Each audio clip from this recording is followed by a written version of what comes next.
minutes when the actual program of the meeting starts. So yeah, okay, it's almost 7 o'clock. We're gonna give it about 5 minutes or so. I know it's a long hallway for people to walk down. They stuck us in the opposite corner of the entrance, and so feel free to just kind of hang out. We'll wait to give it about 5 minutes or so, and then we'll get started with our program for the Bill of Fighting NALC public meeting. So thanks everybody. Hang in here for now. I already started live streaming. This thing is just gonna have to keep going. That's fine. Oh well. Oh Yeah. yeah. There was 6 people online waiting to get on. Yeah, build up. You're not gonna use the chair? No, I'll just keep it like this. I was trying to do widescreen mode, but it kicked me to cell phone mode. No, it doesn't do that feature. Let me try it. Yeah. That's so weird. Yeah, because I put it on landscape mode yesterday. Yeah, put it over there. So that means I'll probably have to move a little bit more to get the whole crew. Are you okay with this? Oh yeah, I'm good with this. I'm just kind of pissed that this thing went from... I set it up yesterday to do landscape. No, you just click that. No, that's reversed to me. I just did that. I was like, oh, hey. Yeah, it's to reverse it. I guess I could end it and then just do another one. Another 7 people already. There's only 7, yeah. Well, there's only 7. They should just hop back on. I don't know. Is there no chat? No, it's right there in the bottom. Oh, that's the chat? Okay. Oh, oops. Sorry. Yep. I thought that was the... Oh, that's Mike. What's this? That's a filter. Filter. And what's this, lighting? Yes, the lighting. Whatever, just leave it alone. 3,000 sellouts today I seen. No, it was divided. It was 2/3. What was the total thing? Yeah, it was 3,000 and then 1,500 for... So we had 1,500, 1,500. Yeah, so it's like a third of the membership. Yeah, the delegates. third. That's big to me. Yeah.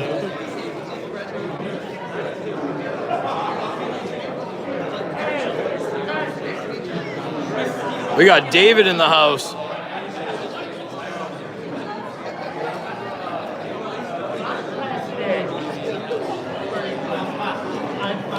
You know what, let me just stand up real quick and live stream it. Well, also for the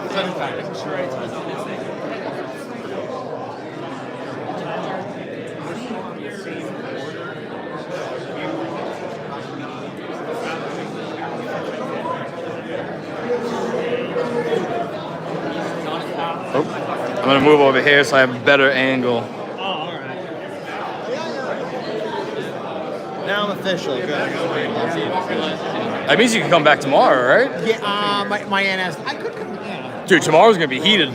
My aunt stays Friday. It's my 3-day weekend, so I get Friday off. Okay. So I will be all day Friday. I'll be around. Yeah. I don't know what we're gonna be doing Friday besides probably still going over the charges. What about the open bargaining stuff? Oh, you read my... Oh, no, see, you have my convention books in here. Oh, okay. I don't know what I brought. I think I left everything. But maybe Vihalio has something. Yeah, I got nothing. But did they stick? What was it? There was an amendment to the charges or something? That might be something.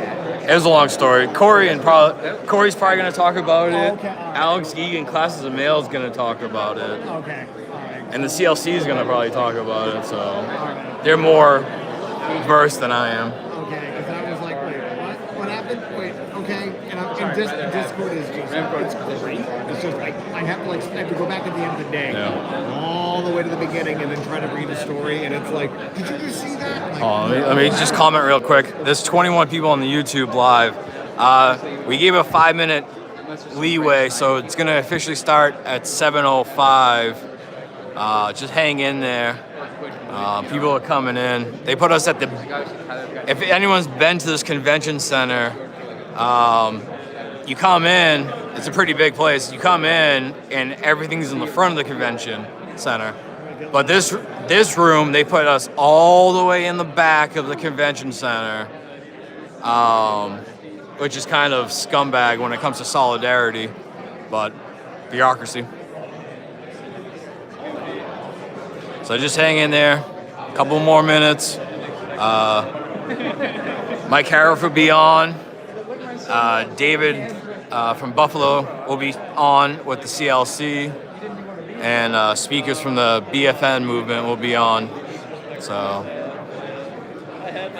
thank you. If you're on the stream, please share it with your coworkers. We're going to be talking about updates.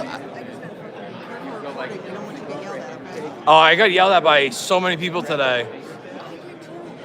Oh, you were on the live streamers too they were talking about?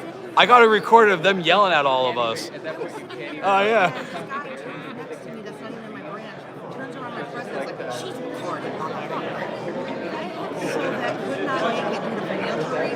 Health reasons, other just came into the brand in the post office. Why don't you just know what's going on? Oh, exactly, yeah. Management already knows what the fuck's going on. All this shit's public. Oh, it's already public, yeah. They were like, it's on live stream, I don't give a fuck. But they're like, oh, it's gonna hurt our union. I was like, dude, we're already destroyed. Like, we're trying to revive ourselves from the graveyard. Do you think the CLC and all that, and this is not gonna be loud until Yeah. It's like, come on, they're like, oh, the public shouldn't see this. It's like, this is labor history. Labor history is being made right now. I told my, because this is my first one, and I told my Oh, it's my first one too. president, I was like, I'm sorry, I apologize for that. Basically 2 weeks worth of Oh, exactly. Oh, no, most people won't care. They just go with the establishment of, you can't do this. It's like, okay. Things are running so well. Why would you change things? Yeah. Your dirty laundry's already out there. Oh, exactly, yeah. Their report Yeah. was released, not redacted. All the stuff was released redacted. You know you're strict about paddle, buddy. Oh, let me update the YouTube. Hey, Virgilio, when is this actually going to start? Okay. For the 26 viewers, it's starting soon. Oh, 7:10. So. We gotta get everyone on board with this. What were you live streaming off of? Facebook? Oh, your own personal? Oh, see, I did it through TikTok, and this thing, my TikTok has like, I don't have enough yet. I'm at 900. mine jumped. I went from 1,000 because I don't really use it, but coming here, I was like, I'm gonna fucking do everything. So I just started doing hashtags, and it just kept growing. I'm almost at 3,000 right now. Yeah. I've been doing it on my Facebook. So my Facebook's public. So you said shit private, not a fucking Yeah. But I have a group for my station. It's on television. And all my carriers want to know what the hell's going on. So I'm like, hey, right now, because there's no electricity, we had a really horrible tornado hit down. There's like no electricity right now for like 5 years now. So they're up there, they want to know what's going on. I'm like, hey, I'll find Wi-Fi. I need to watch my stream real quick. So You know what I love about this convention hall? Free Wi-Fi display. Actually works. The Wi-Fi that works. It's amazing. Like, The bar is low. my husband's like, watch, they're going to bring in cell phone jammers tomorrow. I'm like, don't fucking say that. You can't get a contract. We'll look at jammers. That's priorities here.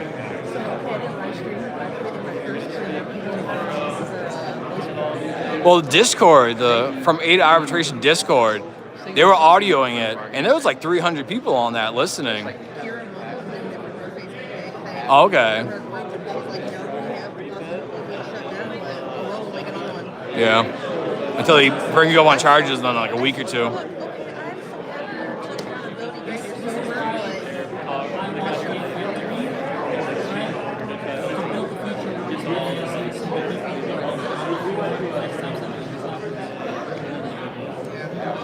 All right, folks, let's try to get us to 100 views. Please share this before it starts. You guys probably don't want to miss what happened today. All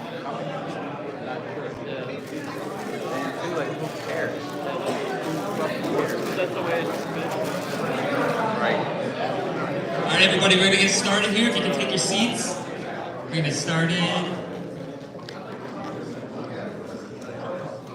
This is a very big convention. There we go, our live speakers here. All right. Hey, Curtis, how you doing?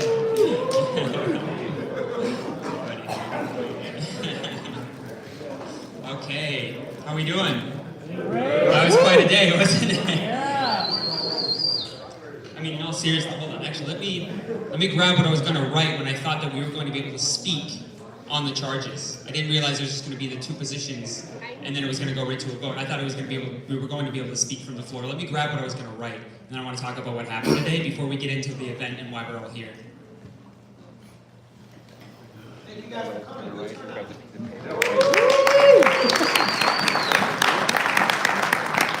Thank you for stalling for me. That was nice.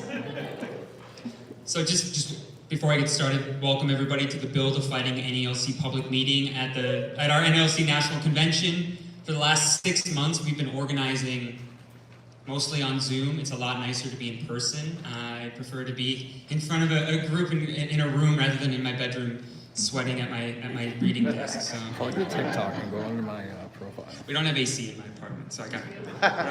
Do you put a fan on and everyone hears the fan? Anyways, Charge 1 was defeated today. I mean, it's unfortunate, but I want to read to you what I wrote today when I thought, again, we were going to be able to speak from the floor, and then I'll talk a little bit more about what we're going to be discussing here tonight. I wanted to say that what happened here, Charge 1, it's not about alcoholism. You know, I'm from a pretty small town in Minnesota. I'm from a rural blue-collar family. My family's no stranger to addiction, whether alcohol or hard drugs. Addiction and its impacts have ravaged entire sections of our country. This is about behavior that was allowed to go on for too long because an attempt was made to, in my opinion, cover up for someone and protect the institution of NALC, but its effect was one that actually harmed NALC. It harmed our membership. That's what we were voting on today. It was not about someone's individual, mistakes because of a disease. That's something that's obviously happens. We all have experienced. Everyone in here has either experienced issues with addiction or knows someone personally who's experienced issues with addiction. That's not what it was about.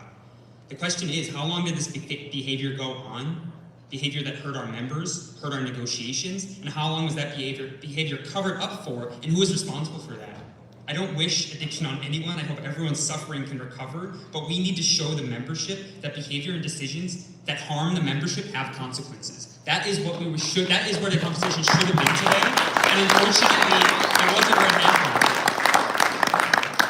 happened. When we go back to our membership, we have to explain what happened, right? We still have other charges outstanding. We still should fight for accountability in our union. But when we go back to our membership, regardless of what happens, we should be clear with them that this is not a reason to leave. This is not a reason to not get involved. This is a reason actually to double down and to help transform this union, help join the overall movement that we're trying to build. So anyways, I just thought it would be important for me to, address the elephant in the room of what just happens. But with that, I want to get into another thing that happened today. It was kind of confusing. There was an amendment to an amendment to an amendment, so it kind of got lost in the shuffle there. But in reality, we won 3 resolutions on open bargaining today. We won the essence of what we've been fighting for months. After fighting against it for well over 6 months, releasing official statements as recently as mid-July, opposing open bargaining at the last minute, the majority of the executive council who opposed it had a change of heart. And hey, I'm really glad they had a change of heart, but this didn't come out of nowhere. They did, a few of the open bargaining resolutions with a bit of watered down language were passed, but the essence of what we've been fighting for, like I said, did pass. They didn't want, I believe that the executive council, the members who opposed open bargaining this whole time, they could see the writing on the wall. They did not want it to come to a floor vote and to lose a floor vote, and so they'd rather take language that is slightly watered down, hoping to appease us in order to get us to shut up. Are we going to shut up about this, though? No! Good, I was hoping.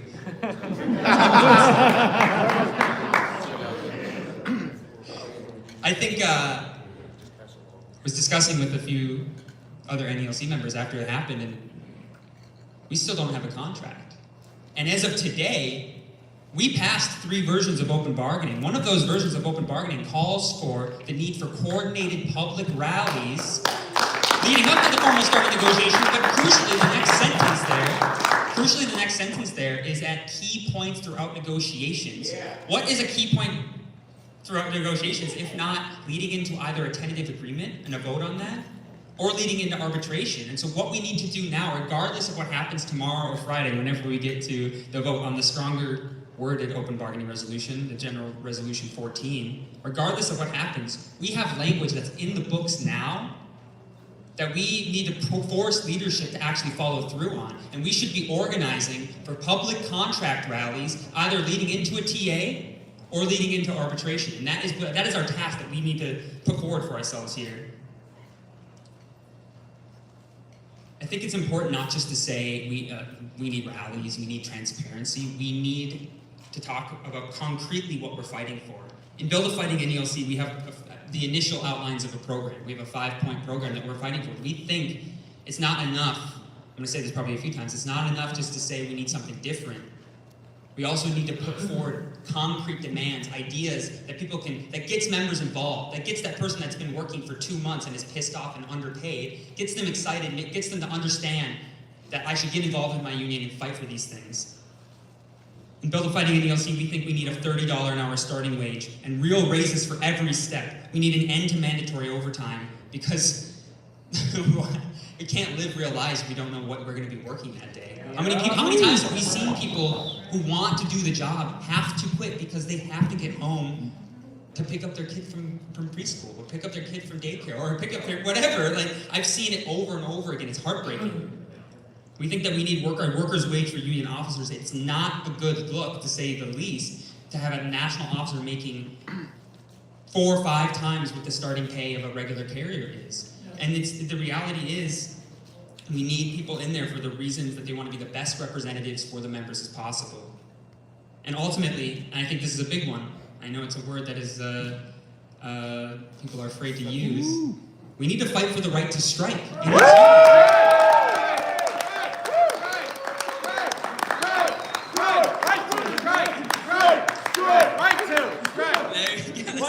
All right, let's bring that enthusiasm back to the branches. If you look in our booklet, you can actually look, just to get a little nerdy for a second, if you look in our booklet, you can look at previous resolutions that have been passed.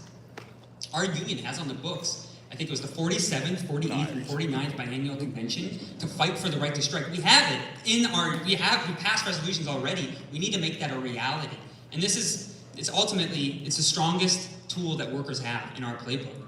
I mean, otherwise, there's a lot we can do short of a strike that we're not doing, but ultimately, we have to have that tool in our playbook where we're fighting with one hand tied behind our backs. I'm gonna say a few more things. Yeah, right now we're fighting with both hands tied behind our backs. Right? Open bargaining gets one of them up. There's other ways to get the others. I want to introduce the speakers, and then I'm going to give a little bit of background, so bear with me. I appreciate everyone coming out. We're going to have Chris Pennick from Branch 9 in Minneapolis. He's going to be speaking. He's also a member of the coordinating committee for Build a Fighting NALC. Then we'll hear from C. Moline from Branch 79 in Seattle, also on the coordinating committee for Build a Fighting NALC.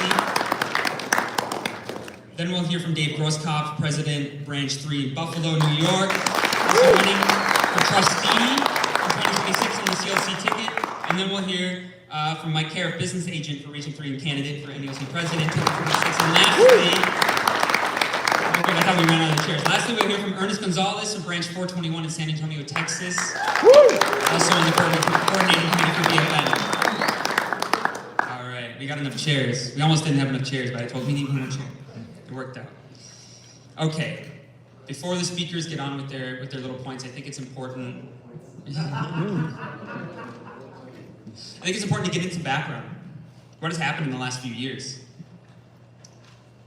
Letter carriers worked through the pandemic. You know, remember when we were essential workers? Anyone remember that? We got a nice banner. We got a nice banner at my station. And I work at the main post office in Minneapolis. This beautiful 1930s Art Deco building. We got this nice banner with an eagle on it and said, "Heroes work here." Anyone get one of those? Yeah, we got a banner. You got a sign. Oh man, we work downtown, so. During and after, that's all we got, by the way. We didn't get hazard pay. We didn't get more dignity and respect. Well, we got them from the general American public, but we don't get that from management. But we did. Did you get a pizza party? You didn't even get a pizza party. Well, okay. Be happy with your poster, okay? During and after the pandemic, we've had increasingly long hours for carriers across the country. A 60-hour work week is not out of the ordinary. Mandatory overtime is the norm. When we live in a country where over 100 years ago, workers fought and died for the 8-hour workday, and it's not a reality for the vast majority of carriers in this country, and it's unacceptable. It's why ending mandatory overtime is a main plank that we need to fight for, not just in 2026, but between now and 2026 and beyond, if it still exists. We suffer from low pay, especially for newer carriers, for Table 2 carriers. We've been dealing with bullying and harassment from management, as a new metric or made-up little rule comes out seemingly every month. New ways for more work to be pushed on fewer and fewer carriers. New ways for managers and supervisors to harass carriers and create toxic and unsafe working conditions. Who here has experienced bullying and harassment at the hands of management? Yeah, it's too many. If one person in this room had raised, yeah, I've heard about that. One person in this room had raised their hands, that'd be one person too many. But about half the room at least raised their hands. This is all against the background of an increasingly out-of-touch national leadership. I don't know how else to put it. The background of having no contract for over 400 days. When I talk about the national leadership, I want to be clear that it's not everyone. There are those on the executive council who are standing up. There are those in regional and local leadership. Presidents, vice presidents, stewards, formal AREPs, and too many more to count who want to fight, who have been fighting, who don't agree with the disastrous approach of the current top leadership in NALC. We don't have to start from zero. We have people in positions who do want to fight, but we also have to combine that with the people who are not yet involved, not yet active. We need to combine these two things.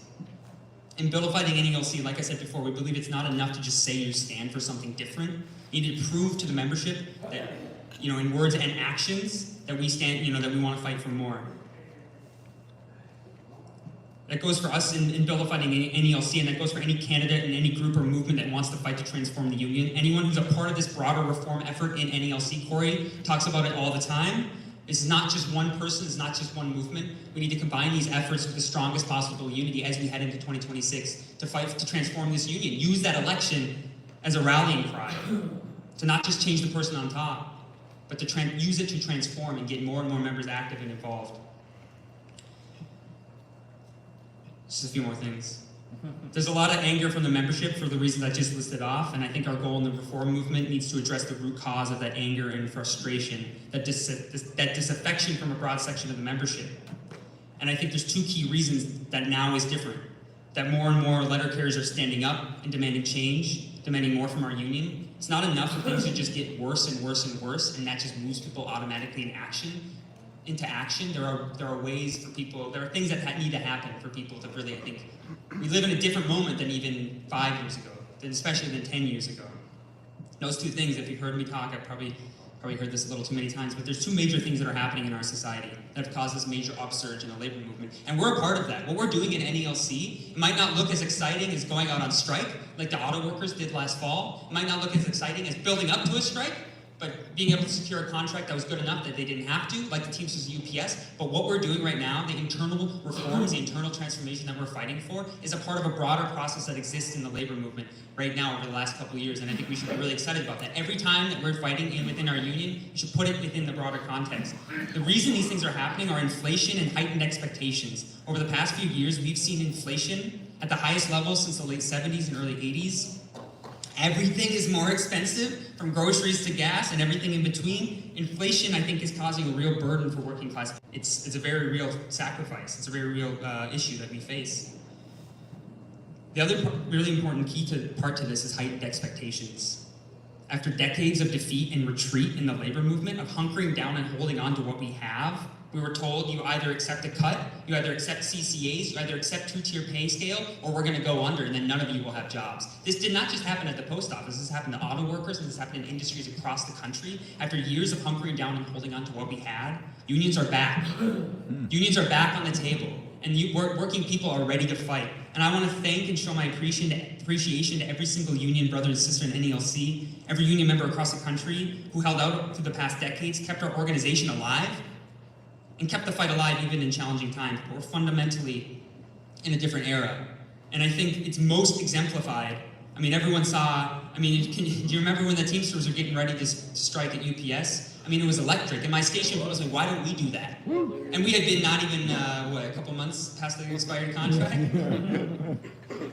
most importantly was the United Auto Workers, the UAW, who kicked out their corrupt old guard leadership, and 6 months later went on strike against the big three automakers and showed every working class person across the country that you can have bold demands and that you can fight and that you can get organized and that you can win. And those are the lessons that working class people are learning every single day, that union members are learning every single day over the last couple of years especially. And I think we should be really proud of that. That's the tradition, and that's the movement that we're a part of in the broader society.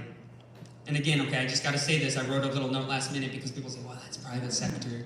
That's private sector. I mean, first of all, APWU had their convention, a month ago? What did they do? They all walked outside and had a contract rally to kick out their contract. And so they tell us that this can only happen in the private sector. It's just silly, you know? And so, I mean, and the other thing is the teachers. For one thing, the Newton teachers, just outside of Boston here, what was it last, I don't know, 8 months ago? You live around here, don't you? Yeah. They went on an illegal strike and they won. And so I'm just to say, teachers even going short of a strike can garner huge amounts of public sympathy, and we can do the same thing as public sector workers. We must take advantage of the times in NALC. We need to learn the lessons of our union's own history, learn the lessons of this new fighting labor movement. We need to combine the experience, the knowledge, and the living memory of the older generation with the energy and the fresh perspective of the younger generation to forge maximum unity, solidarity, and strength, and fight for what we believe in, fight for what members need, and fight, what we deserve, and fight for, and this is important, fight for a fully functioning, high-quality public postal service, because we are public sector workers. It's not enough just to fight for higher wages for ourselves. We need to fight for a fully functioning public postal service for the years to come. It's going on a little longer than I thought. I'm sorry, I wrote this. No worries, Tyler. All right. Just to say a few things about the movement for open bargaining.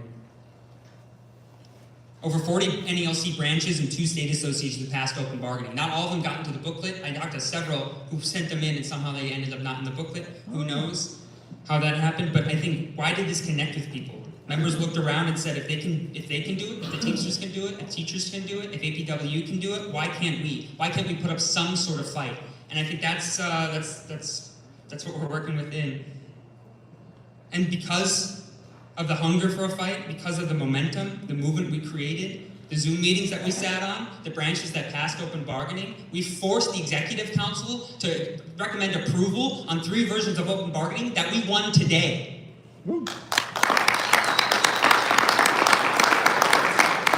Just a few months ago that business agents were sent across the country, and Renfro himself went across the country and spoke against open bargaining. It was just mid-July when they released a statement saying, in their last contract update before the convention, that open bargaining is not how we've done it. We've done it this way for decades. And so I think it's maybe it's a change of heart. Maybe they didn't want to lose the floor vote. Either way, we should be proud of what we've won so far, and we're going to fight for the strongest language, which is in General Resolution 14 tomorrow or Friday, whenever we get to that, and we'll see what happens. So regardless, I'm going to skip through some of this stuff because I want to just get to the other, I'll say some of this stuff at the end just so we can get to some of the other speakers, and you don't have to listen to me talk the whole time. In Bill of Fighting NALC, over the past few months, a broader reform movement has grown in NALC. BFN, Bill of Fighting NALC, is a part of that. We have CLC, we have with James Henry running for president and our full slate. We got Mike Caref running for president. There's anger from below. All these things are combining to create a real momentum. But we can't just wait until 2026. We got to take all the time between then and now. So again, I just want to say, if you agree with this program that we're putting forward, I urge you to join us. We want to build chapters for BFN in branches across the country. If you don't agree with everything, or you agree with parts of it, hey, we can still work together. I want to make that crystal clear. But again, we can talk more about that now. I think I want to introduce the speakers because I've gone on for quite some time. And so I want to first introduce our first speaker, Chris Pennick from Branch 9 in Minneapolis. He's going to talk a little bit about how we've organized and tried to build a fighting NALC within Branch 9 in Minneapolis. So give it up for Chris.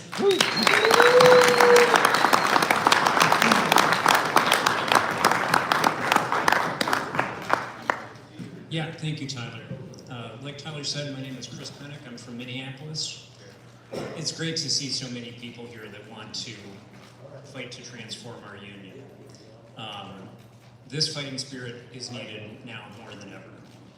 The things that we're facing from management it's basically a speed up, right? The harassment over the scanners, the threats of discipline, or actually pulling the trigger on discipline with the stationary events. These things don't stop even in the heat, sometimes with deadly consequences, as we saw with Brother Gates. We're seeing many areas facing still persistent short staffing. I was just talking to a brother here in Boston, and it's forcing every day. And these things have been going on for years, and so this is really a crisis in our craft that we need to get together and address. And I'm really happy to see everybody here. To combat these issues, we're seeing an upsurge in militancy in our union. Branches across the country saw the need to fight for a good contract and supported the opening bargaining resolution and contract campaign resolution that Branch 9 and Build a Fighting NALC put forward. Many branches have organized contract rallies. We did one here in Minneapolis last spring. We've seen Seattle, Allentown, Pennsylvania, and Milwaukee all hold rallies with different priorities. Milwaukee's was great about safety.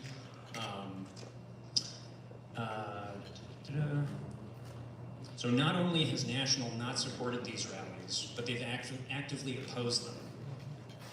The only ones that they will support are the Enough is Enough rallies. Milwaukee had one that they branded as an Enough is Enough rally, but it didn't toe the line. So National didn't support it. We had an Enough is Enough rally in Minneapolis. I was on the organizing committee. Tyler was on the organizing committee. Tim Bash in here somewhere in the back was on the organizing committee. We pushed to tie in the fight for safety with what we face from management, the harassment, the speed up, the bullying, and they said that, oh no, you can't do that. If you do that, we won't support you. We won't even come out. We're not going to pay. They paid for the signs. They shipped those out, and this. We have to change this. We have to be a fighting union. So I want to talk about the rally that we held in Minneapolis last year. Leading up to that, we faced a brutal winter in 2022 and 2023 that had huge amounts of snow. We're mostly park and loop in Minneapolis, so we're trudging through all that. We're still in the aftermath of COVID. So the short staffing was really bad. We were facing really long hours, and coworkers were hungry for an outlet to address these terrible working conditions. At that time, Tyler and I were appointed to a Branch 9 organizing committee, and so we saw this as an opportunity that, okay, we're going to bring up the idea of a rally. Of course, this was shot down by our elected leaders who would say things like, oh, well, we get so much money, we're paid so highly, the public won't support us, and that we heard that today. We've been hearing that on the convention floor. Oh, if the public knew how much we made, we wouldn't get support. But then you look at the Teamsters. The Teamsters make way more than we do, And then but they say, well, but you have to not just look at the pay, you have to look at their benefits. They get more benefits than we do. They get their health care paid for, and the public supported them. And came out to their practice rallies that they had, practice pickets. The UAW went for an increase in 40% in pay, and they had huge support from them. There was so much support in the public, Joe Biden had to go out and walk their picket line, right? So when we make big demands, it's just a disconnect from reality to say that the public won't support these things.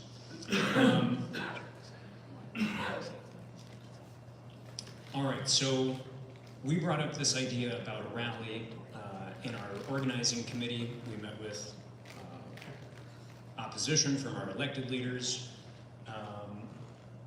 They said it's a great job, but there's no need to protest. So we were undeterred by this opposition from the officials, and we began to organize amongst ourselves. We called meetings with other activists to try to get everybody on the same page to talk about the need for a rally, talk about our talking points, and to go out into the branches and to organize. So we went on a campaign to do that. We had a general membership meeting where we were all going to put forward the motion to do this rally. And we packed it. We brought in tons of coworkers and had all kinds of people speaking in support of it, talking about how bad our working conditions are. And when we got to the vote, the elected leaders didn't even bother to oppose it because they knew they were run over. You know, Hey, we won even on the before the Facebook vote. page. So we called our action the Staffing Safety Service Rally, and it was a great success. We had over 200 people. The end mandatory overtime signs were particularly popular, as Tyler was talking about.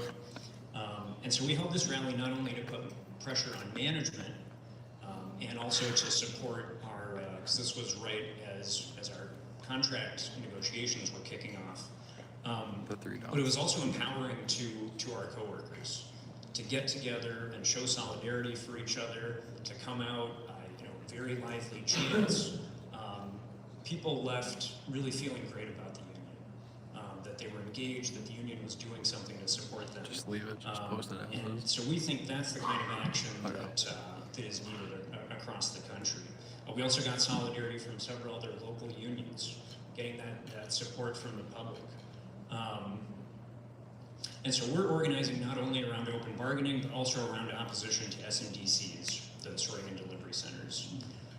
Our national union doesn't want to fight against management on this issue, or really seemingly many issues, despite all the problems and hardships that the carriers are having in these sites.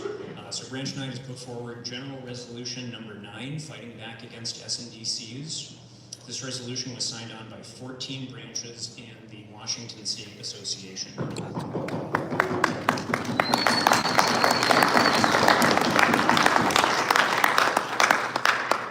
So there's many problems with these sorting and delivery centers. We've heard reports from coworkers that the bathrooms aren't even set up when they get moved in there.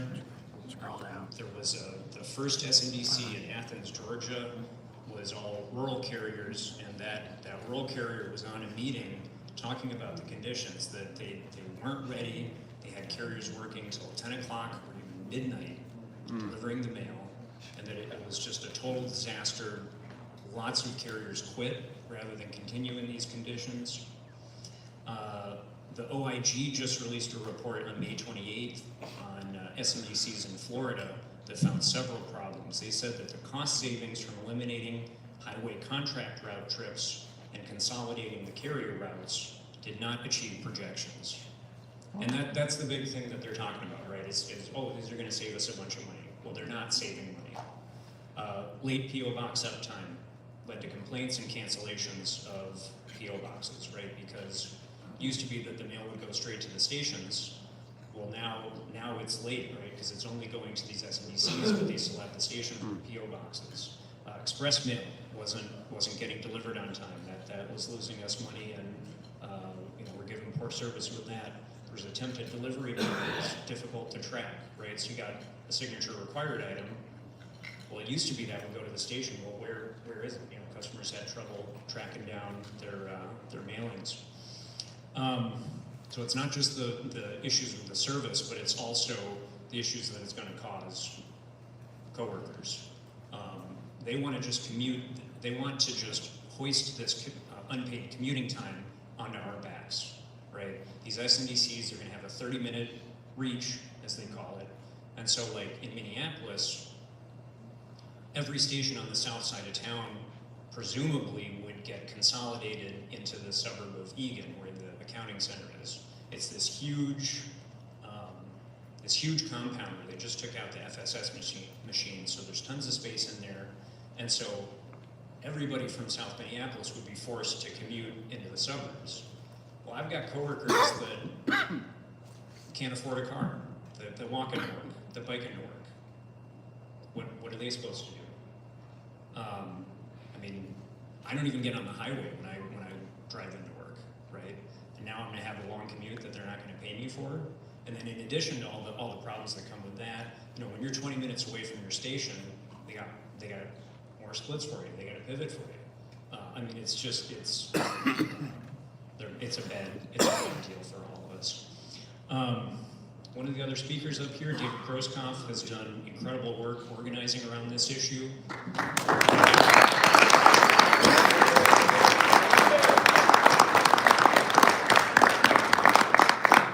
and not just the sorting and delivery centers, but also the mail processing plant consolidations. And he can tell you about some of that, but they were successful in Buffalo in pushing back against these consolidations. And so that's an example of what we can do when we get the public involved, right? They held a meeting, they organized with the APWU, the mail handlers, customers, mailers, the business community. Everybody got together and pushed back in public against what management was doing. And that shows the power of getting the public support. So we want to encourage people to organize around the issues that they're facing, whatever the issues are. We think that Build a Fighting NALC can be a conduit for that organizing. We want to continue to push for mobilizing around actions on a national level, such as what we're doing here in the convention, and then also move into trying assisting co-workers who want to organize on a local level. So I want to encourage everyone to get involved or stay involved with Build a Fighting NALC and with the transformation of our union. Thank you.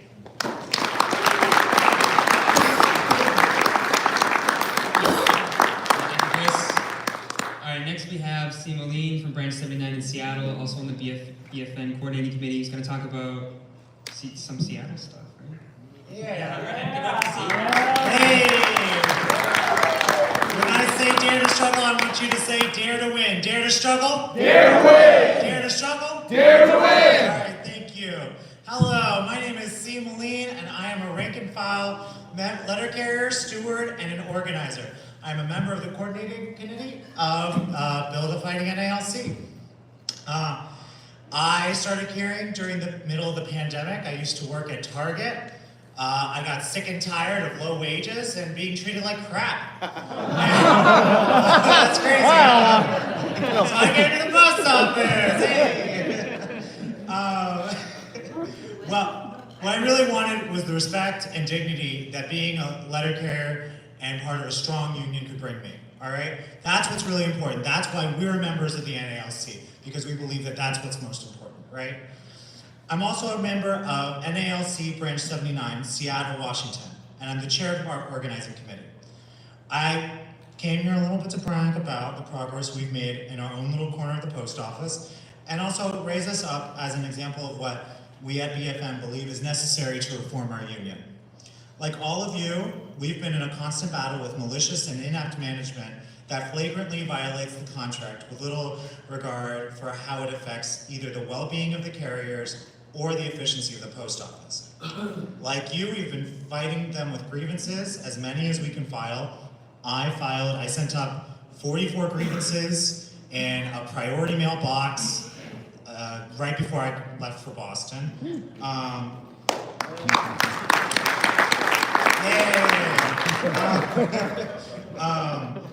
And we managed to squeeze them for millions to get our carriers what they're owed, but it hasn't curbed their behavior. The grievance process is only one tool in our toolbox, and it can't be the only one that we use. This is why we have decided that we need a new approach. Our program started with an unofficial research committee formed by myself and my wonderful friend Virgilio Gozet. We slowly added members and worked on small goals. We brought some things to our branch meetings, including a solidarity statement with striking rail workers and a pamphlet explaining to carriers how to clock off at 12 hours safely, right? It was around that time we realized we were pushing on open doors. Our branch was behind us and believed in the power of working people. Our branch believed in what everyone in this room believes, that we are stronger when we fight together and that the power of this union, the NALC, comes from the rank and file. We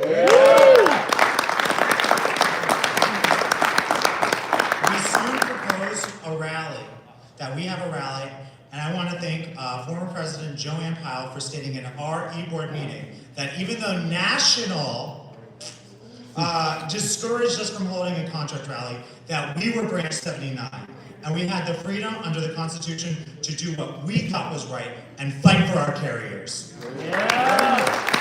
We had our first contract rally, and it was a huge success. We then took a look around at our branch and imagined what it could be if we recentered union organizing in our union organization. We brought a proposal to our e-board.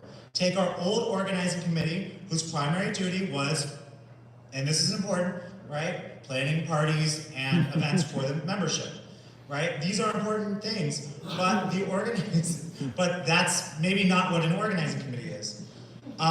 So we renamed it the Planning Committee. And then we asked and built the Organizing Committee, and we reformed it as a lightweight team and refocused on increasing carrier engagement in the union, bolstering our influence on the shop floor, making sure grievances are reported, and preventing them from even occurring in the first place. They gave us a real budget of $1,500 and sent us to different trainings so that we could get as much information and experience as possible and bring it back to our local. Me and Virgilio have both attended AFL-CIO Organizer Institute, which, if it ever comes to your town, is a great training, and I highly suggest it. And we sent Virgilio to Labor Notes Conference on the branch's dime. On our own time, we have attended countless other trainings to learn from other unions, the reality of organizing, and what is considered best practices. This is something we can only achieve through solidarity with the rest of the labor movement. We cannot fight alone. Anyways, sorry. Most importantly, we've been working to create another role in the local, the organizer. The organizer recruits non-members into the union. They educate carriers on their rights and keep them apprised of whatever trick of the month management is trying to pull over on them. When grievances aren't enough to stop managerial abuse, the organizer orchestrates a campaign to create change. They understand the dynamics of the workplace and seek to find a place for every carrier in our movement. Where the grievance process is often undertaken alone, organizing can only ever be done as a group effort. Our union used to be better at this. We have a history in which we led the largest, most successful wildcat strike in US history.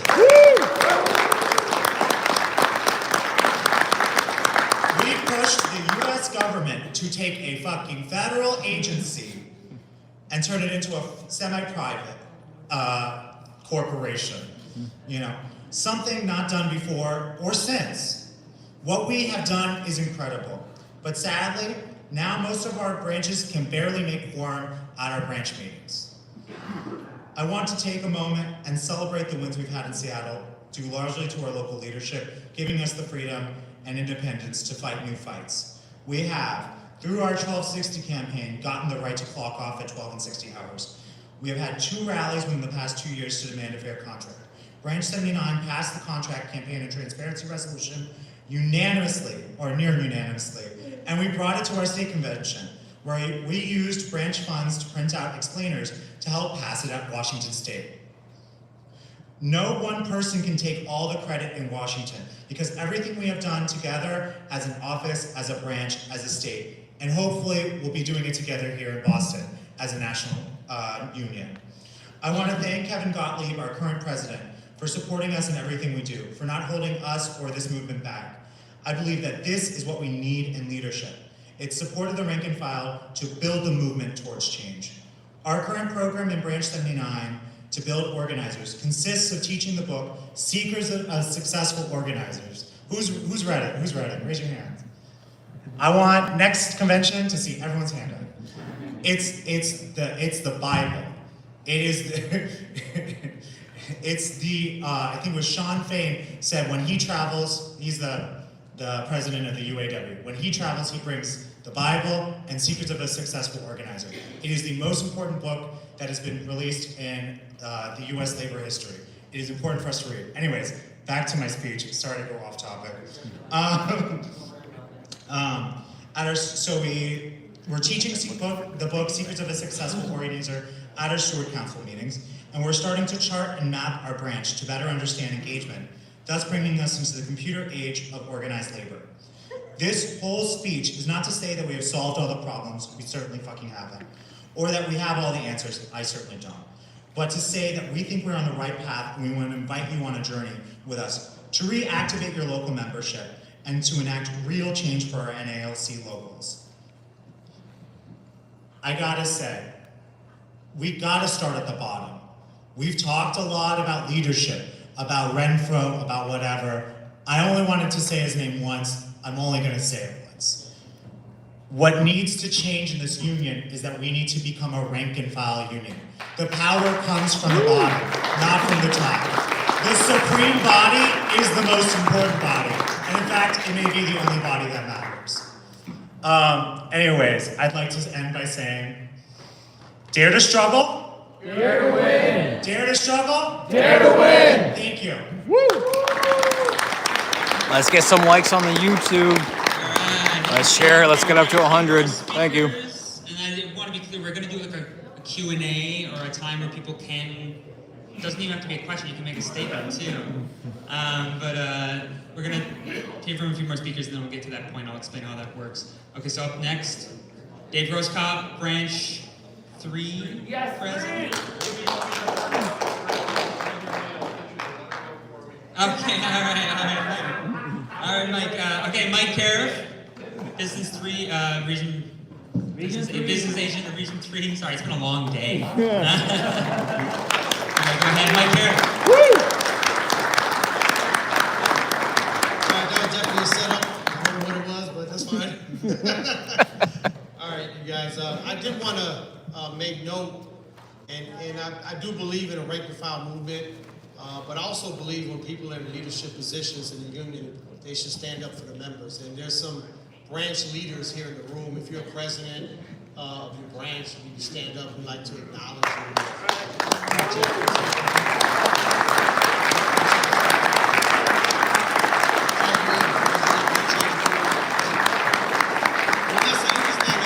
Executive Vice President, Branch 825. She runs the show over there.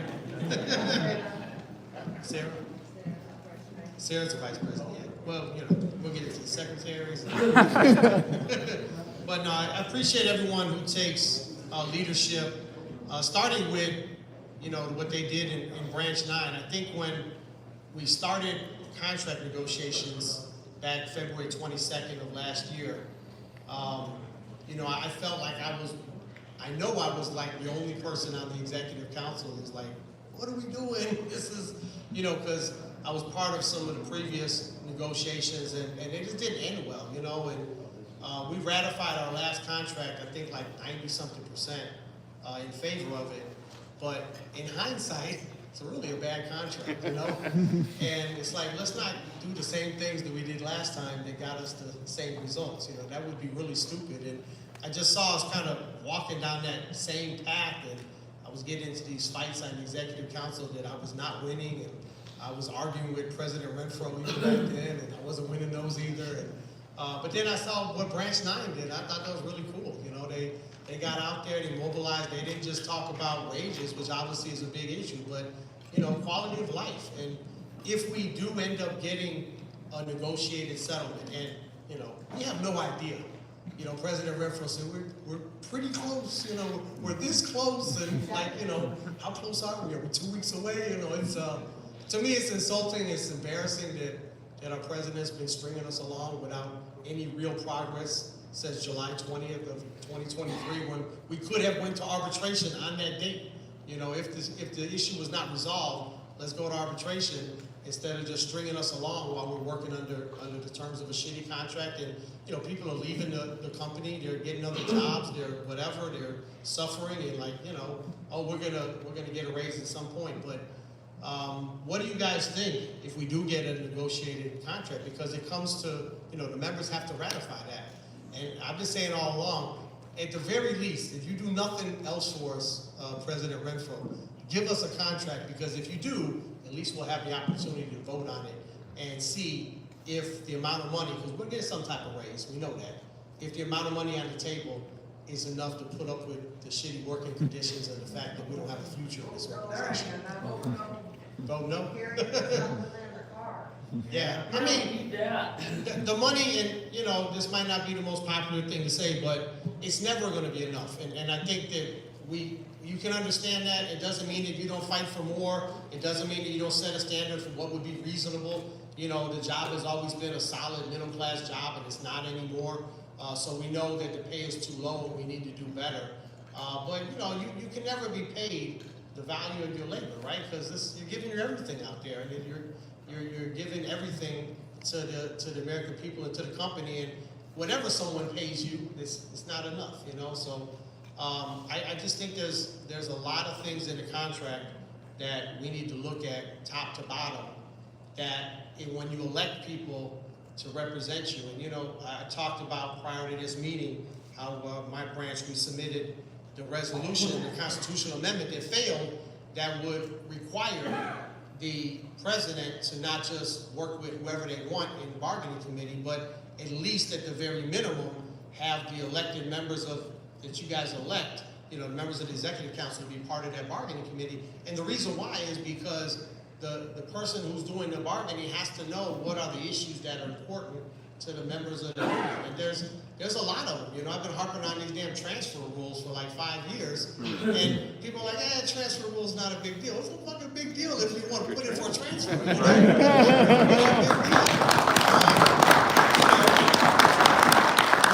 We got no maternity leave, no paid maternity leave, not a big deal till you go try to have a baby and navigate that whole situation, and you got to take off prior to the baby being born and after, and you're like, Anyway, there's a lot of things in the contract. I did put out a position paper on the contract that hopefully everyone will go back and look at prior to actually voting on the terms of agreement if we do get. But you can go to the website and look up under the documents and see what you think. And I'm trying to get that information out there just so that we do have the chance to make our democratic right known when we ratify or don't ratify the contract. That we'll know, that we'll have a basis for voting. Is it sufficient, yes or no? So I wanted to talk about the 10-year plan.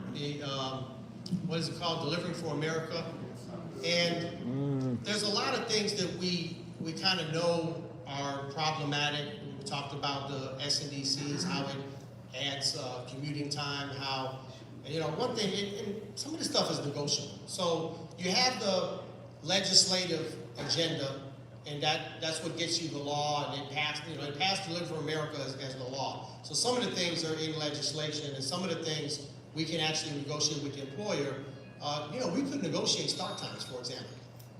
These late start times, we could negotiate language that, they would have to start us prior to, say, 8 a.m. or whatever, and parcel routes could be later. But you can negotiate, for example, with the employer that when the employer changes your work location, that they got to pay you the additional travel time or give you time to relocate, or, you can negotiate terms of the contract. You can negotiate that when they have these SNDCs that we as a union, the local union, is debriefed on all of the plans. We want to see the specs. We want to see we want to see if it's safe, because we got a lot of these SNDCs are not safe because it's a damn construction site in there while you're trying to be working. Someone said, the bathrooms don't work, it's dusty in there. It's just the facility that you work in, but the Postal Service doesn't involve us until it's too late and all of those plans are in motion. So those are things you can negotiate over. But the main thing we should have been looking at with the legislation is how does the 10-year plan invest in the most valuable resource that the Postal Service has, which is us, which is the employees, right? And so, how do you have a 10-year plan if you have non-career letter carriers, right? How do you have a 10-year plan where you treat your employees like shit, where you harass them every day? How do you have a 10-year plan where the pay is so low that nobody wants to work there? So why was none of that built into the legislation? And we as a union, we'd have to look at what our legislative priorities are, because the only thing we've passed in the last 15 years or whatever is things that benefit the Postal Service. Right now we're focusing on the transfer of the money into the one fund and the other fund, and all that money, when you hear leaders of the union talking, they'll say, that would give us money, that would whatever. It's not us, it's the Postal Service. That put money in the Postal Service treasury, which they would probably just waste and not utilize for good stuff. But what's that? Yeah, exactly. It's not like it puts money in our pocket, but the increase from 0.8% to 4.4% was a big hit that we took. They passed into law paid maternity leave for federal workers, and they took out postal workers about 3 years ago, I think, something like that. So it's not like we're kicking ass in the legislative arena. We should have the absolute best program. We have state associations, we have a liaison to 435 congressional representatives all over the country, but we've really focused our efforts on lobbying in Washington, D.C. instead of building that grassroots movement where every single elected representative, you know, there's about 800 letter carriers in every single district in America. That should be powerful. We should have a much stronger voice to get stuff accomplished and not just, you know, the things that the post office wants us to accomplish. Right now, we're having this issue. We have this bill, the Fitzpatrick bill on Protect Our Letter Carrier Act, which is not a bad bill, but there was another bill that Senator Durbin and the senator from Maine, Susan Collins, had submitted that forced the Postal Service to utilize money or got money from the federal government to hire postal police. And that's actually the number one thing that would keep us safe out there, just because then you would have a dedicated police force for us, you know, to protect us. The Postal Inspection Service, and they'll tell you this if you ask them, don't give a shit about us. They care about protecting the mail, they care about catching people, they care about fraud, and you know, whatever, but they do not care about us. They're not out there to protect us, and at least having a police force out there doesn't solve all our problems, but we'd have someone we can call and things like that. But we're not pushing that bill. If you go to the NALC website and you look at the fact sheets and all that, it's nowhere in there. And that's something that directly benefits us as letter carriers. So I do agree with the whole sentiment here of building the union up from the bottom up. The members should be having their voice heard. There was something that happened today. I was livid. You know, I got people running the campaign, people running around filming me all the time. Rand is one of them, so watch out for her. But so and they filmed it. So if you go to the I think it was on, they put it on Facebook. But anyway, we had that motion to take all of the amendments or resolutions that were approved, recommended approval by the Executive Council, that we would approve them in block.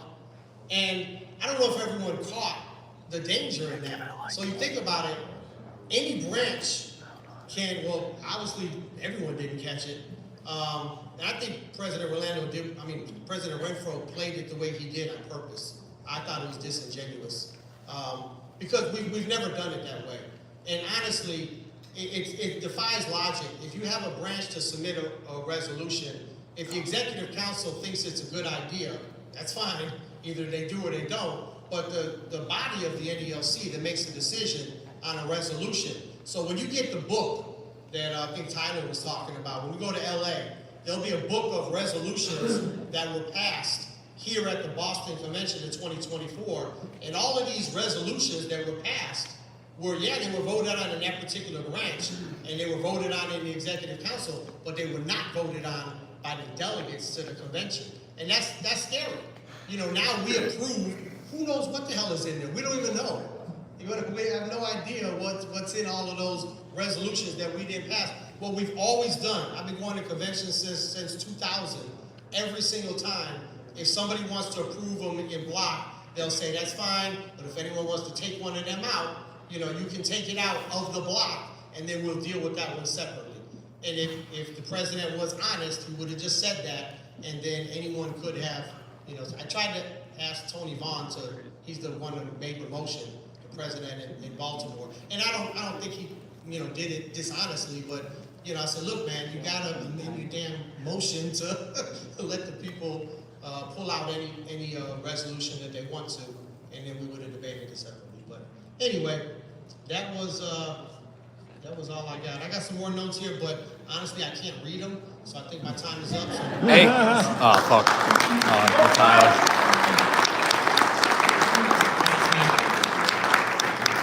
I know it's been a long day, so we'll keep it pushing. Tyler, who was that? Mike Caref. No, the people on YouTube want to know. What title does he have? I got you. Okay. What are you? Business agent, Region 3, candidate for NALC president in 2026. Thank you, Mike. Up next, we've got Dave Grosskopf, president of Branch 3 of New York. Candidate for trust meeting 2026 for the city of State.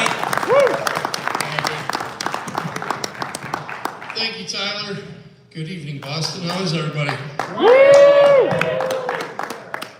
So Tyler asked me to show, well, first of all, thank you, Tyler, for inviting me tonight and the folks on this panel here. Tyler asked me to show up tonight to briefly talk about the CLC and that movement for change. And I'm not going to reinvent the wheel here. I'm just going to read you exactly what we've got off of our Concerned Letter Carriers website. Concerned Letter Carriers is a non-for-profit organization striving to establish and maintain strong, capable, and dedicated leaders within the NALC.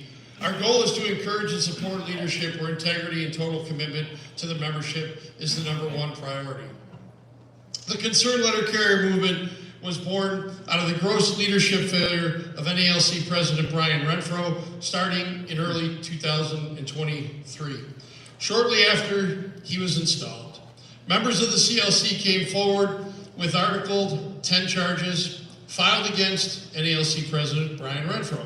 The results of the official NALC investigation of the charges revealed numerous irregularities involving President Renfro, where were concealed from the membership by staff and the executive council members, which you heard a little bit about that today.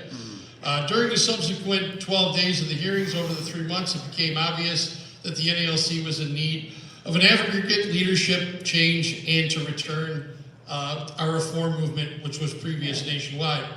In March of 2024, we presented ourselves to more than 40 branch presidents and activists at the Committee of Presidents meeting in Jacksonville, Florida. Since that time, our movement has grown with thousands of supporters from coast to coast. The CLC looks to build infrastructure for the 2026 elections, supporting leaders who align with the vision, integrity, and commitment to the membership. We are advocating for reform, promoting transparency, accountability, and focus on improving working conditions and member benefits. We represent a movement seeking a fresh start and to renew focus on representing the interests of the rank and file letter carrier nationwide. Currently on that slate, we have as the presidential candidate, James Henry. We also have a few other candidates currently. We have in Region 6, we have Walt McGregory running for MBA. In Region 8, guy you may have heard of, his name's Corey Walton. Then we got two other folks running for trustee, which is myself and Howard Kamini out of Hawaii. What I want to start by saying is we haven't filled that slate yet. And we've done that on purpose. Listen, we got a lot of runway in front of us here, okay, 2 years. And we're not in any big rush here to really fill some things. There's a lot of openings still on the thing. You know, Mike was in with us, you know, initially. And what I want people to know is, you know, the way that we treat each other is very important, okay? We're not at odds in this room, whether it's me and Mike Caref, the CLC, Mike Caref, anybody like that. We're all on the same page here. We agree on 99.5% everything. We've got a little hiccup. We've got 2 years to work that out, okay? What we need is everybody to stay focused. The prize here is what? The future. Correct. The prize is the future and making sure the rank and file has that voice. The president that you currently have is not giving you that voice. You saw a little bit about today, okay? Tyler was nice enough to invite me on his very first Zoom. And one of the very first things that I brought up, being one of the senior members, you know, as far as the NALC was, you're going up against a very powerful institution. Very powerful. You saw a little bit of that today. You may have seen a little bit of that out there in the hallways where you saw, I saw it with my own eyes, and I'll name names, Veda Preston, okay? I saw NBAs out there dragging delegates out there and threatening them on how they're going to vote. Telling people, you hear your union talk about how they're the most democratic union in the nation. Bingo. Where's the democracy? Okay, I heard it. All right. Do not allow these people to divide you. It's the same thing with management. Do not allow these people to split you. Stay focused. Okay, you've had some really good things happen here. With the support for the opening bargaining resolution, how does that happen? Because Tyler's able to line up all of these folks, right? Never would have happened if it wasn't for Tyler Vassar, BFN.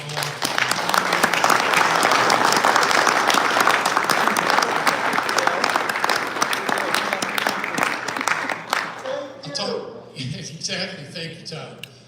You saw Monday morning, the very first thing that the CLC did was come out of the box and commandeer every single mic in that convention hall. And we all stood there for 3.5 to 4 hours under privilege in an attempt to earn the right for the rank and file to be the supreme body of this entire organization, and for you folks to make sure that you had an opportunity to tell President Renfro whether he was innocent or guilty. That is historic, it's record breaking. I know plenty of people in here, back that vote up. I know Mike and his folks out of Illinois backed that vote up because we were working together. I want people to realize that, even though I got a CLC shirt on, I like Mike. He's not Mike.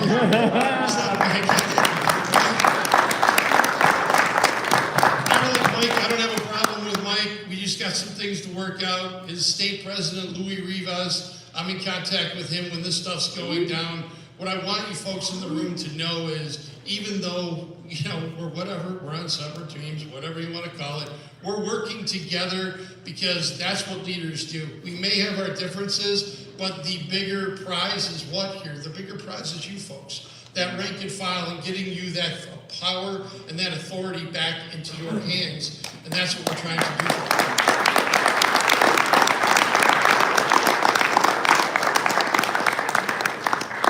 Now getting back to these cowards that run the show.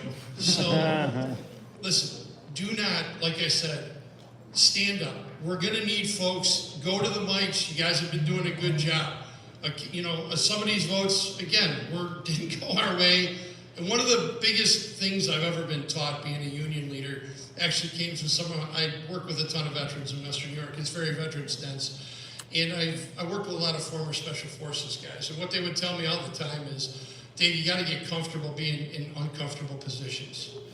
It's very uncomfortable for the average letter carrier to question their boss, which is authority. It's very uncomfortable for the average union member to question their branch president, their national business agent, their national president.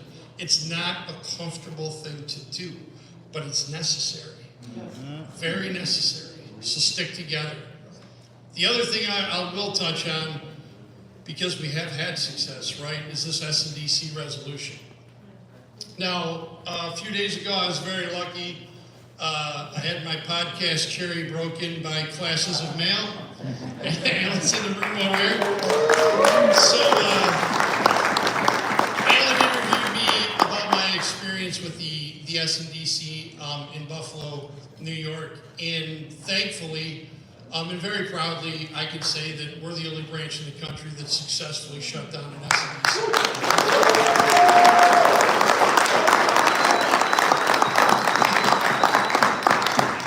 Let me tell you the secret. The secret is exactly what Tyler and his movement is talking about here. It's public awareness. Okay? We have to get out there in the public. I talked with, Alan about this. Labor is a community. The community is labor. I've been in letter care for 33 years, okay? And what these old guys taught me is you protect that community. Not only as a citizen, but as a labor activist. Our number one job as the NALC should be protecting communities and neighborhoods and those service and delivery standards across the nation, period. Nobody should have to call us up and ask us for help. Nobody should say, where's the NALC? We should be the leader in the country in doing that, and we're not, and it breaks my heart. Because you've got communities upended all across this nation, Atlanta being the worst. There's a lot of problems, in Texas, Florida, right here in Massachusetts. That shouldn't be happening. And when I got into this whole thing with this SNDC fight, I'll tell you right now, plenty of my people came to me and said, you're nuts. You're not going to beat this. It's the Postmaster General. It's the federal government. What do you think you're doing? And I don't know if you guys know, I'm big, dumb, stupid, and German. I'm very stupid. Very difficult to move this mountain, honest to God. You right, wrong, or indifferent, I'll take my beating. I always have. When I got into this, my own people were very leery of it. So what I've been telling everybody when I talk about this, I mean, this, number one, this fight is necessary for us as labor to protect those communities. Number two, it's extremely important to show you folks that are younger how to do these things. Okay, you have to go out there as leaders, as branch presidents, NBAs, whatever, the national president. You got to go out there and you got to take a crack at this. These kids don't know how to do this. All right, you have to teach them how to do this. Win, lose, or draw. It's our job as the senior letter carriers and the senior union officials to make sure that happens. And I don't know where that's been, you know, the last 20 years, to be honest with you. So a little bit how we did this. I had a very bad situation. When we got into this fight, in February of that year, my local federal stalwart, which was New York 26 Congressman Brian Higgins, guys on every dang bill we could ever ask, does any, all I gotta do is pick up a phone. I got the man's personal cell phone. Brian, this is what I need from you. This is what happened. So I'll give you a little example of that. During COVID, all those backups with when DeJoy decided that he was gonna change the transportation network and the times, and the trucks were backed up, right? Buffalo plants backed up. I mean, you could see beamers all the way down the thing. So my guys that transfer over to the maintenance craft, they call me, they're like, Dave, this is insane. There's mail all the way down there. What can we do? I said, I'll tell you what we're going to do. We're going to call our buddy Brian Higgins. He's going to schedule a little visit over there at the Buffalo plant. Sure enough, we called up Brian. He says, what do you need me to do? I said, I need you to call those bastards up and tell them you're coming over for a spot inspection. That's exactly what Brian did. I'm not even exaggerating, with an hour of that happening, I was getting phone calls, bro, there's about 30 trucks outside, they're moving. So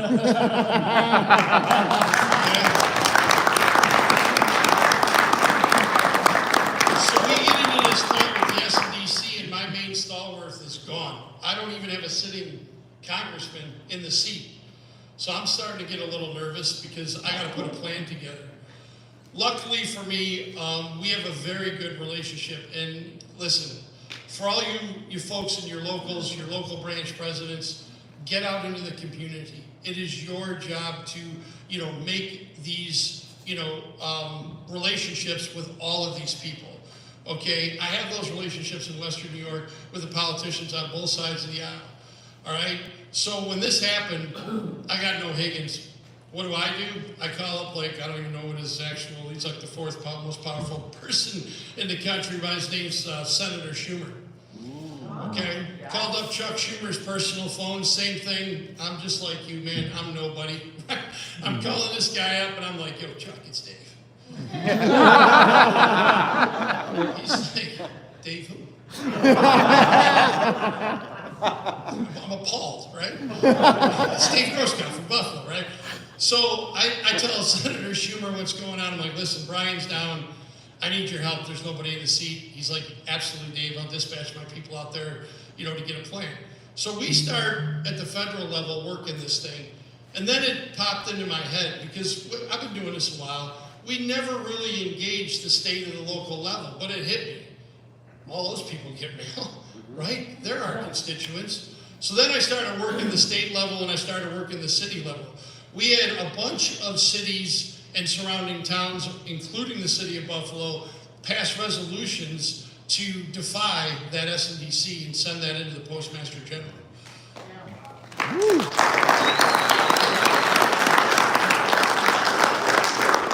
Like my brother talked a little about here, there are a lot of things we did. We called business mailers, we called large businesses. You know, we bring in all the stakeholders. We're on an international border. They're major shipping in and out of Buffalo. It's big business where I come from. We called all those folks up. When we knew we had a public meeting, so the first thing we did 2 weeks before that, started that groundswell with the public. We started a social media campaign. Exactly what I did is I started putting up that stuff on community bulletin boards, on Facebook and social media. I need your help. This is why. This is what's happening in Atlanta. If you want your service and delivery standard deteriorated to this, then don't come out. If you don't want that to happen, I need you to come out. Again, 2 weeks before that public meeting, we put on the biggest picket line across the country. We had over 300 people on that picket line in front of the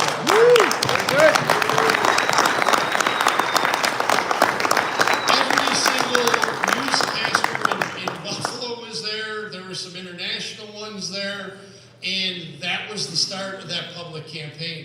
is to let the PMG and let management know we weren't taking this line down, that plant wasn't going anywhere.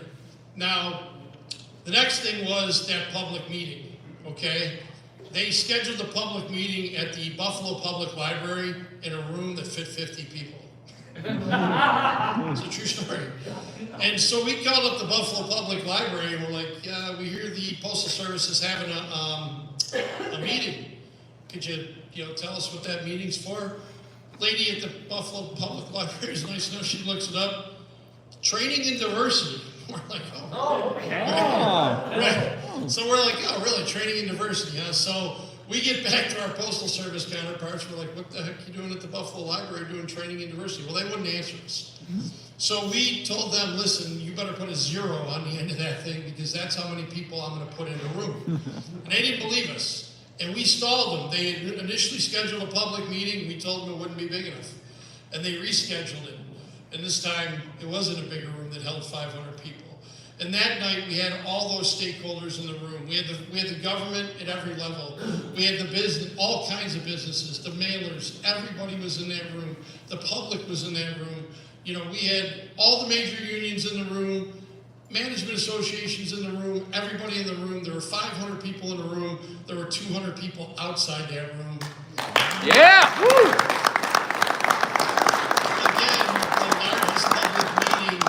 In the entire nation. Now, the folks from the Postal Service that came in to put that meeting on, I was standing outside the door with a freaking mob behind me, and the woman came outside and she asked me to come in the vestibule, so I came in the vestibule. So what's going on? And she says, we were just in Denver the night before. I said, really? I said, for a public meeting? She says, yeah. I'm like, what do I need to know that for? I'm in Buffalo. she's like, Dave, what's going on? I'm like, what do you mean what's going on? She's like, we were in Denver, and there were about 40 to 50 people in that room for the exact same thing. I kind of looked at her funny. I'm like, 40 or 50? I'm like, that included everybody?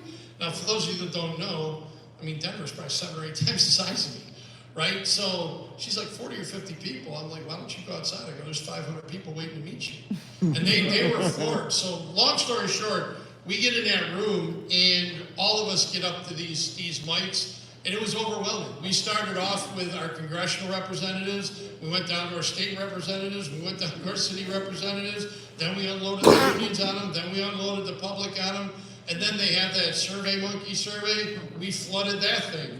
And we used the power of the internet. Right? So, and then we were telling people, because you could send letters to, asking them to send those letters in. And again, long story short, they came back and they canceled that plant consolidation in that SDC. And I believe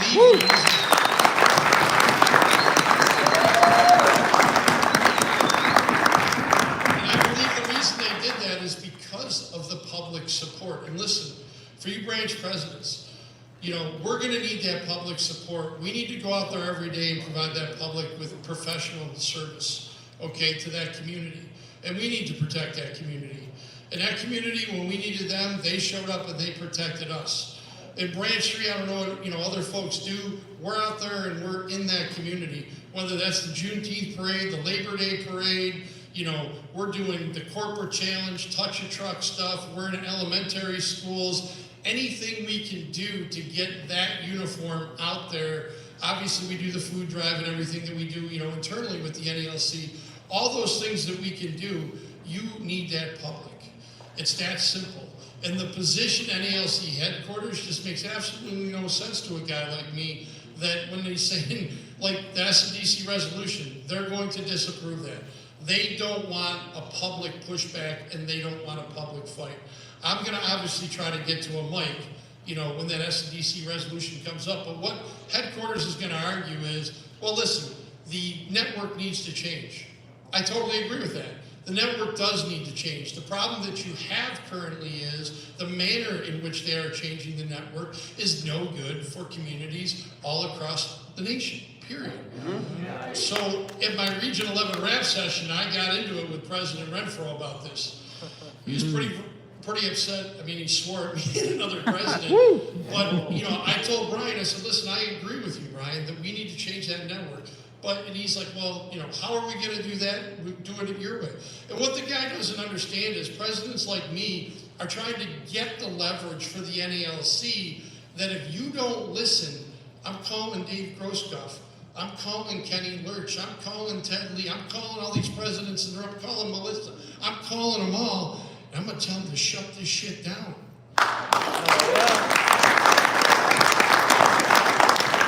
That's the problem. I don't want to go out there and publicly, piss off the postmaster because I'm negotiating a contract. I got into Brian with this too. They don't want to say anything negative about the PMG because they're currently, in contract negotiations. I completely understand that. But here's the bottom line, ladies and gentlemen. I don't care if Brian Renfro, I do, but I don't care if Brian Renfro gets us $54 an hour, just like the Teamsters. The bottom line is, if there ain't no goddamn post office here, none of us have any jobs. These are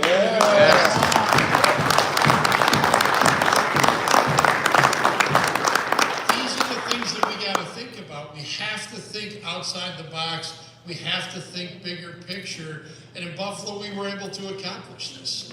So when that SNDC, resolution comes up, obviously I'll get out there to speak. And then, some of the other things, like I heard, people have said, well, Dave, you're unique, for example, because you have like the fourth most powerful guy in the government as your senator, which is, is Schumer, which is true. But I'm going to tell you this. Previous to me and my SNDC and plan consolidation, there was one a little farther down the road in the middle of New York, in Utica, New York. Well, Chuck Schumer's their representative too, boys and girls. But guess what? They've got an SNDC. And my point here is it's a lot of work. I spent 2 months straight every night up to 10 p.m. in that union hall making phone calls saying, can you help us? That's the type of dedication that you're going to need in your union leadership to make sure this stuff happens. And I'm telling you right now, all of us know it. I know Mike works long hours as an MBA. We all work long hours as branch presidents. Support these people. They need your help. Okay, we can't do this alone. Many hands make for an easier job. I'll get off my soapbox. Thank you for your time today.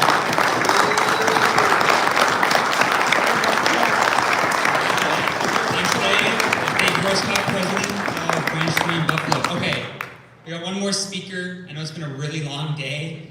So after this speaker, I think we should just cut it off there, and people are welcome to hang out for a bit, ask questions to Dave or Mike or any of the members of BFN.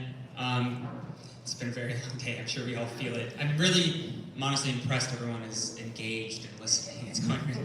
Anyways, our last speaker is Ernest Gonzalez from Branch 421 in San Antonio, Texas, member of the coordinating committee for BFN. Ernest is going to take us off for the night.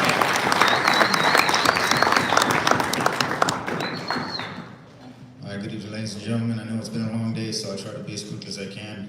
Forgive me for not having a smile on my face or wanting to crack out jokes, but I'm a little bit pissed off given all the nonsense that took place today. When I first got hired at the post office, I expected this place to be a professional place, and I was unbelievably disappointed. Unbelievably so. The nonsense that I saw here today, again, how they want to stand up there and crack jokes is unfathomable to me, but to have to watch that shit from where I was sitting is a real disappointment. One thing that I learned, someone asked me not too long ago to try to do my best. I wish I had a prepared speech, but I'm just going to try to wing it because it's like I said, I'm going to try to wrap this up as quick as I can. I know everyone's tired and I'm right behind you guys. The best way I can describe the issues that we have in our society today is very simple. We are surrounded, and I mean surrounded, by these very unexceptional people who are obsessed with convincing themselves and everybody else around them that they are indeed exceptional, and they're not.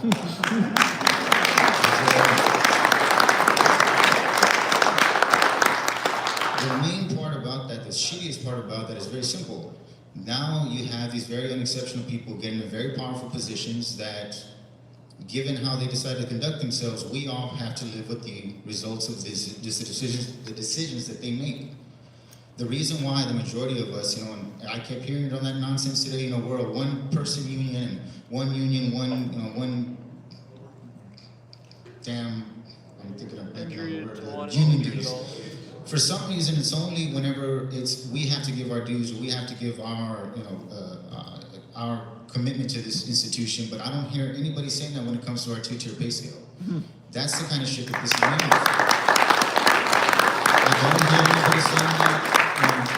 I don't hear anybody saying that when it comes to the type of different contracts that we have. And even though we technically have one contract, while you're a CCA, you don't have the same contract.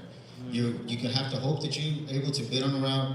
You have to hope that you're able to get yourself in a position where you can have some kind of steady schedule, as opposed to putting yourself in a situation where if you want to play hardball and tell a manager you're not going to have me on call, there's instances where you're going to find yourself in a situation where you are not going to be on that damn schedule, and they will try to force you into that. And unfortunately, if you have a family to provide for, you don't have the luxury. Exactly, you don't have the luxury of being able to make that decision. And now you're forced to be the second-class citizen or the second-class employee, and to me, that's unacceptable. I know, the president just said, this is a very powerful institution, and me being from South Texas, you have to forgive, the way that I speak, but, I ain't scared of you some bitches. I'm just not.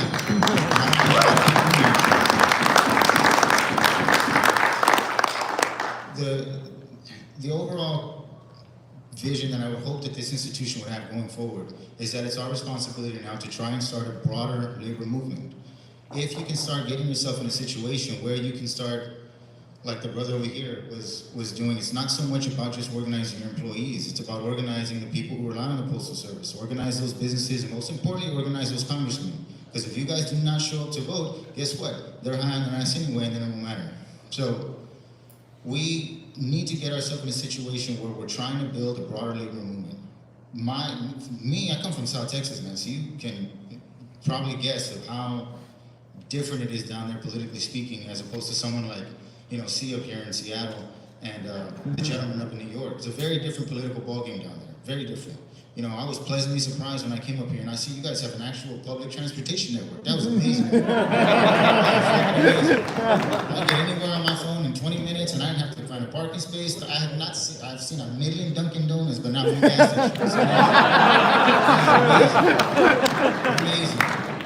But hey, man, I know you guys are already all tired. Like I said, I would love to sit here and try to hoorah the entire crowd, but I can see the faces in here. Everybody's tired, and like I said, I'm right behind you. I would hope that everyone in this room, especially if you're a younger generation carrier, help us build this thing so that we can actually have a broader labor movement. So when we go to this next convention, it's not like what the hell we had here. Oh, yeah. I want to thank everybody for coming out. Please be safe, get home. Yeah! Thank you! All right. It's been a long day, but I want to ask, are we ready to build a fighting NALC? Yeah! Ready to build a fighting NALC?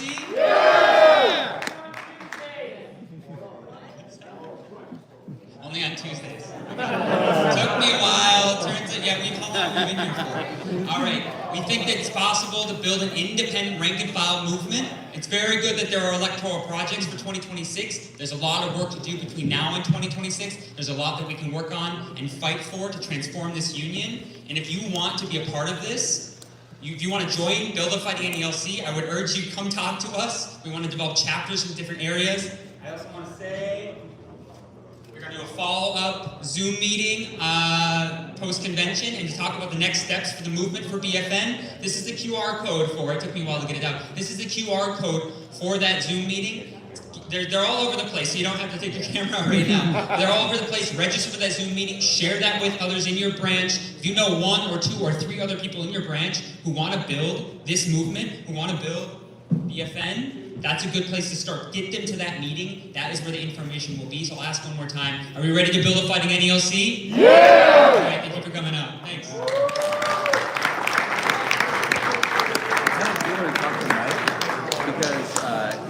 Only because I saw you took some. All right, Zoom meeting is August 25th, 2 weeks from Sunday. All right, thanks everybody. I'll be right back.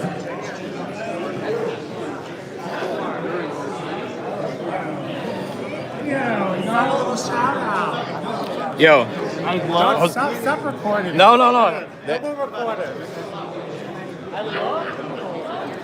All right, so we have 115 people on YouTube, and they want to know who you are.